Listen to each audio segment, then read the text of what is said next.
Puji Tuhan, malam ini kita bisa kembali lagi dalam saat teduh, masih dalam tema bulan ini, berbagi kebaikan dalam kebenaran. Ya, dasar kebenaran firman Tuhan dari Kisah Para Rasul 3 ayat 6. Kisah Para Rasul 3 ayat 6, saya akan bacakan. Tetapi Petrus berkata, emas dan perak tidak ada padaku, tetapi apa yang kupunyai kuberikan kepadamu. Demi nama Yesus Kristus, orang Nazaret itu, berjalanlah. Seringkali kita meminta Tuhan untuk menyelesaikan masalah kecil kita. Namun sesungguhnya Tuhan ingin memberikan sesuatu yang lebih besar. Bukan cuma sekedar apa yang kita inginkan, tetapi sesungguhnya apa yang kita butuhkan, apa yang kita perlukan. Nah, orang buta ini, sesungguhnya dia cuma perlukan sepersen uang, tetapi Tuhan tahu yang dia butuhkan bukan cuma sekedar sepersen uang, tapi yang dia butuhkan kesembuhan. Supaya apa? Supaya ia bisa mencari nafkah menggunakan kakinya yang sudah sembuh itu dan dengan tidak meminta-minta. Jadi Tuhan punya rancangan yang lebih besar, lebih indah dari apa yang kita pikirkan. Orang baik belum tentu benar, namun orang benar sudah pasti melakukan kebaikan.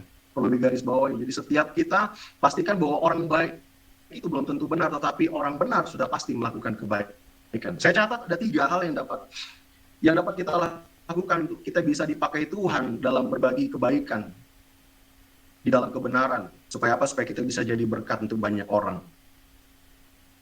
Poin yang pertama yang saya catat,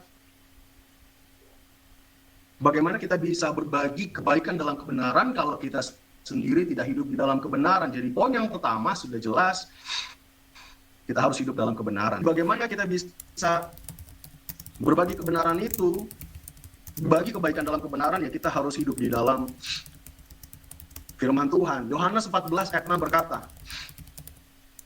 kata Yesus kepadanya, akulah jalan, kebenaran, dan hidup.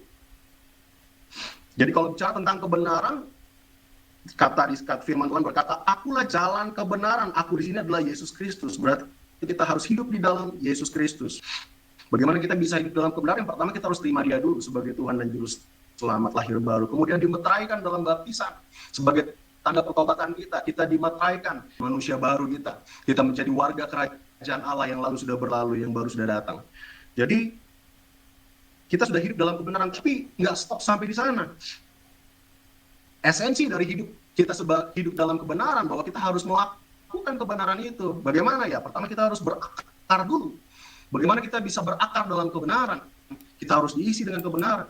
Seperti yang malam hari ini kita lakukan, kita dengarkan firman Tuhan setiap malam saat teduh, kita sedang diisi dalam kebenaran. Bagaimana kita bisa kuat juga? Ya, dengan baca merenungkan firman Tuhan 7 pasal setiap hari, itu menjadi dasar kita juga di Mutiara Kasih. Itu yang membangun fondasi, itu yang membangun akar yang kuat di dalam kebenaran firman Tuhan itu sendiri. Jadi setelah kita berakar, kita mulai bertumbuh. Nah, dalam proses pertumbuhan inilah kita mulai dilatih untuk berbuat baik. Nah, saya percaya selain berakar, bertumbuh, dan satu waktu nanti akan berbuah, yaitu buah-buah kebenaran yang akan dinikmati oleh banyak orang dalam kehidupan kita. Jadi poin yang pertama sudah jelas, bagaimana kita bisa membagi kebaikan di dalam kebenaran. Kita harus hidup dalam kebenaran. Kita harus berakar, bertumbuh, dan berbuah dalam kebenaran. Ya. Sebab itu kita harus pastikan hidup kita sehari-hari itu terus terkoneksi seperti hari ini. Connect terus sama Tuhan. Bangun hubungan itu karena kita butuh Tuhan. Karena kita butuh untuk kita seperti di firman, seperti pujian tadi ya. Kita nggak bisa berjalan sendiri. Kita butuh tangan Tuhan menuntun hidup setiap kita. Supaya apa? Kita menjadi pelaku firman. Supaya kebenaran itu jadi hidup kita. Jadi bagaimana kita bisa melakukan kebaikan demi kebaikan di atas dasar kebenaran, hiduplah dalam kebenaran itu sendiri. Poin yang pertama. Poin yang kedua, berbagi kebaikan-kebaikan di atas dasar kebenaran firman Tuhan. Yang pertama, saya sudah jelaskan bahwa kita harus hidup dalam kebenaran. Yang kedua, kita hidup dalam kasih yang semula. Kasih yang semula ini Ya, kalau kita tidak hidup dalam kasih yang semula, maka akan mudah bagi kita untuk kita punya kasih yang pura-pura. Jadi kalau kita nggak punya dasar kasih yang semula ini, kasih kebaikan-kebaikan yang kita berikan, tanda kutip, ini akan ada unsur kepura-puraan. Karena ini nggak tulus, karena ini seperti dibuat-buat. Firman Tuhan berkata, Roma 12 ayat 9, hendaklah kasih itu jangan pura-pura. Jauhilah yang jahat dan lakukan yang baik. Ketika kita hidup di dalam kasih yang semula, maka kita nggak bisa lagi memberikan kasih itu, berbagi kebaikan itu dengan pura-pura. Tetap Tuhan ingatkan kembali, kalau kasihmu yang semula sudah hilang, hari ini Tuhan mau kita kembali. Firman Tuhan berkata di Wahyu 2 ayat 4-5. Wahyu 2 ayat 4-5, saya bacakan demikian firman Tuhan. Namun demikian, aku mencela engkau. Karena apa, saudara? Karena engkau telah meninggalkan kasihmu yang semula. Sebab itu ingatlah betapa dalamnya engkau telah jatuh. Jadi sesungguhnya yang membuat kita nggak bisa mengalami kasih itu, karena ada jurang pemisah, yaitu dosa. Bertobatlah dan lakukan lagi apa yang semula engkau lakukan. Jadi Tuhan mau ingatkan kita kembali hari ini, apa yang dulu kita pernah lakukan, waktu kita kejar Tuhan. Tuhan mau kita kembali lagi melakukan itu semua. Bertobatlah, kalau bertobat berarti mengaku, akui segala dosa kita, dan lakukan lagi apa yang semula engkau pernah lakukan itu. Jika tidak demikian, jika kita tidak ngalamin kasih yang semula, aku akan datang kepadamu, aku akan mengambil kaki diamu. Kaki Dian bicara tentang Roh Kudus. Ini mengingat, Tuhan mau ingatkan kita kembali hari ini bagaimana kita bisa berbagi kebaikan dalam kebenaran. Kita harus lakukannya dalam kasih yang semula. Kita punya kasih yang semula, kita akan melakukannya dengan mudah. Ketika kita dipenuhi oleh kasih Tuhan, dipenuhi oleh Roh Kudus, kita akan melakukan itu dengan otomatis, bukan dengan paksaan, bukan dengan pura-pura. Jadi poin yang kedua, yang saya mau garis bawahi adalah kita harus kembali kepada kasih yang semula. Poin yang terakhir, poin yang ketiga yang saya catat, bagaimana kita bisa berbagi kebaikan di dalam kebenaran adalah kita harus hidup dalam ketulusan. 2 Korintus 1 ayat 12. 2 Korintus 1 ayat 12 demikian firman Tuhan. Inilah yang kami megahkan, yaitu bahwa suara hati kami memberi kesaksian kepada kami, bahwa hidup kami di dunia ini, khususnya dalam hubungan kami dengan kamu, dikuasai oleh ketulusan dan kemurnian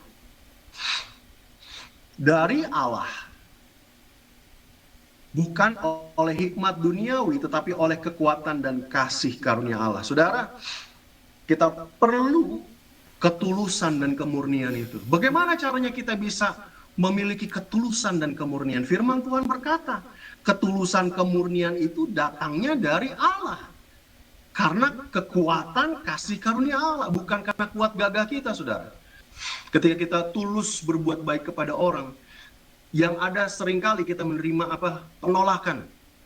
Tapi Tuhan mau ajarkan kita malam hari ini, untuk kita tetap melakukan kebaikan, sekalipun kita harus menderita. Firman Tuhan berkata, 1 Petrus 3 ayat 17, sebab lebih baik menderita karena berbuat baik, jika hal itu dikehendaki Allah, daripada menderita karena berbuat jahat. Firman Tuhan berkata di 1 Petrus 3 ayat 13, dan barang siapakah yang akan berbuat jahat terhadap kamu jika kamu rajin berbuat baik? Perbuatan baik yang terus dilakukan secara terus-menerus, secara konsisten, sekalipun timbal baliknya selalu kejahatan, tetapi semua kebaikan yang diberikan akan berakhir juga kepada kebaikan. Lalu dari semuanya ini, untuk apa kita berbagi kebaikan? Berbagi kebaikan di dalam kebenaran Yesus Kristus. Buat apa semua ini kita lakukan? Di segala sesuatu ini, 3 poin ini, Semua perbuatan baik yang kita mau lakukan ini, kita lakukan buat apa? Untuk mempermuliakan nama Bapa di surga. Matius 5 ayat 16. Demikian hendaknya terangmu bercahaya di depan orang supaya mereka melihat perbuatanmu yang baik dan memuliakan Bapamu yang di surga. Setiap perbuatan baik kita, orang akan mempermuliakan nama Bapa di surga. Sebagai penutup, saya akan berikan ayat terakhir, Galatia 6 ayat 9. Galatia 6 ayat 9 boleh. Janganlah kita jemu-jemu berbuat baik, karena apabila sudah datang waktunya kita akan menuai, jika kita tidak menjadi lemah. Amin. Ya, jadi terus kita lakukan ini, berbuat baik, tidak jemu-jemu, tidak lelah, tidak bosan, terus berbuat baik. Demikian firman Tuhan. Tuhan Yesus memberkati saya.